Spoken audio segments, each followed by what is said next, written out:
Forgiveness is a choice.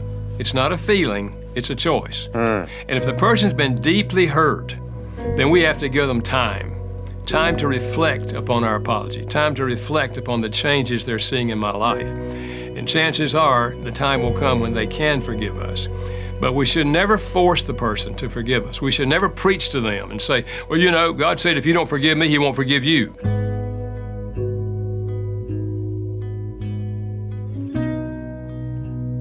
I have to ask you, you speak toward those in broken relationships like you know what you're talking about. You have such a passion to help people heal relationships. Where did you get that from?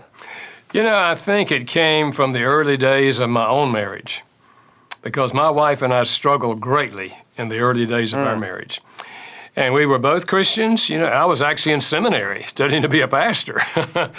And I think because we went through that, it gave me great empathy for people who are struggling. So when they sit in my office and say, we have no hope for our marriage, I remember when I didn't have any hope for my marriage. And so I sometimes say to them, I can understand that, so why don't you go on my hope? Because I have hope for you. Let's go on my hope and let's see what can happen. That's great. And what do you find are the most problematic issues for couples today? What are the top 3 issues that are dividing couples? Well, I think a lot of research says it's divisions over how we handle money. But I don't know if that's true or not. I think a lot of the problem is that we don't feel loved in the relationship. And I think that's why the 5 love languages, which you mentioned, has been so helpful to so many people. I've had people every week tell me that book saved our marriage. So I think that's one of the bigger things. And the other thing is what we're talking about today, is that couples don't apologize when they hurt each other. And that puts a barrier between us. And if you don't deal with it, the barrier just sits there, and it doesn't go away with the passing of time.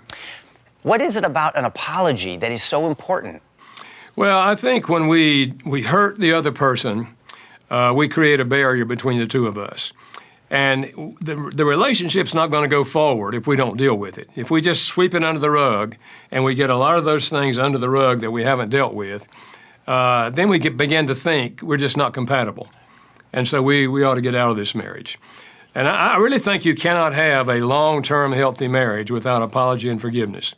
Your work was so instrumental in our making the movie Fireproof years ago. And in that movie Fireproof, there is an apology scene which is really modeling the kinds of principles that you talk about as being so important in your new book that you co-authored with Dr. Jennifer Thomas called The 5 Languages of Apology.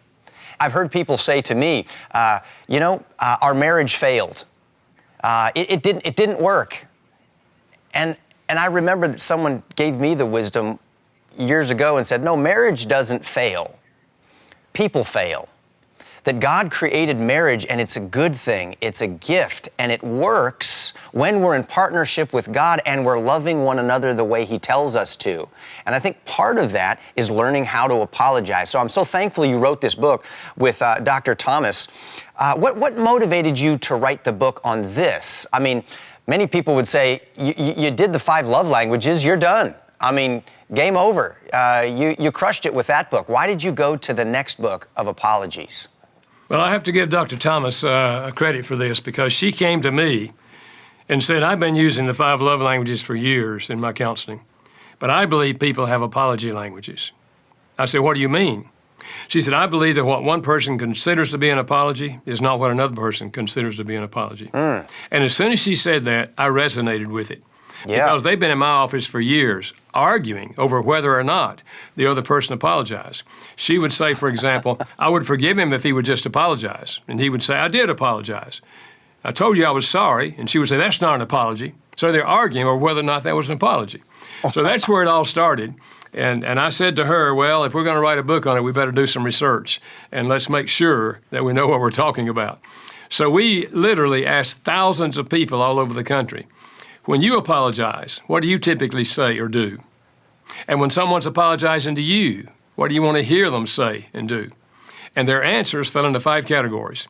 I promise you we were not looking for 5. I like 5. And we later called them the 5 apology languages. So that's the background to this book. Gary, tell us a story of a relationship that completely turned around when an authentic apology was communicated. Yeah, well, let me say this. An apology alone does not restore the relationship. There has to be a response to the apology. And forgiveness is the biblical Christian response to an apology. And when couples do that, they have hope. I remember I was visiting a couple. He was in hospice. And we talked a bit. He was planning his funeral, and I helped him with that, and his wife was there. And afterwards, I prayed for them. And he held my hand, and she held his hand. I reached across the table and held her hand. And then I prayed, and I released her hand and his hand. But he held onto her hand and brought it to his face and kissed her hand. And when he did, I started weeping. Because I remembered 35 years ago when they sat in my office and said, "We have no hope for our marriage." And when they learned finally how to speak each other's love language and how to apologize for past failures and forgive each other, 9 months after we started that counseling process, she said, "Dr. Chapman, if anyone had ever told me I would love him again, I would say it couldn't happen. I'd been hurt too deeply." She said, "But I do." And here they are now, 35 years later, near the end of the journey, still loving each other. Now, what happens if someone doesn't accept your apology? For instance, if I've wronged my wife or if I've wronged my child and I've apologized the best I can, and they say, "Nope, I don't believe you." What do you do then? Well, let's say this. We cannot make someone forgive us. We can request forgiveness, but we can't make them forgive us. Forgiveness is a choice.